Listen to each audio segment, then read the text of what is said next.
Hello everyone. তো তোমরা সকলে নিশ্চয়ই জানো যে রবিবার দিন এএনএম জিএনএম এক্সাম ছিল। তো আমি এএনএম জিএনএমের এক্সাম দিয়েছিলাম, আর আমার সিট পড়েছিল কোচবিহার কলেজে।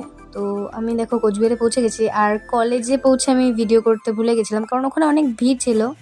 বেরোনোর পথেও অনেক ভিড় ছিল, তাই আর ভিডিও করতে পারিনি। কলেজ থেকে বের হওয়ার পরে আমি একটু ক্যামেরাটা অন করেছিলাম, আর আমি একটা মাজাও খেয়েছিলাম। মাজাটা ভীষণ গরম ছিল, ঠান্ডাই হয়নি। আর আমি অনেকক্ষণ বাসের জন্য দাঁড়িয়েছিলাম। বাসগুলো এত ভর্তি ছিল যে আর লোক তুলছিলই না, বাসে এত ভর্তি ছিল। তো পরে একটা বাস পেয়েছিলাম, আর একটা সিট ভাগ্যক্রমে পেয়েছিলাম অনেকক্ষণ দাঁড়িয়ে থাকার পরেই। তো আমি এখন দিনহাটায় চলে এসেছি, আর দিনহাটার থেকে বাড়ি চলে যাচ্ছি।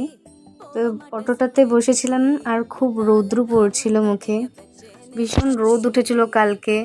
তো যাওয়ার পথে আইসক্রিম নিয়ে গেছিলাম। আজকের ভিডিওটা এইটুকুই, বাই। আর হ্যাঁ, শুভ দীপাবলি।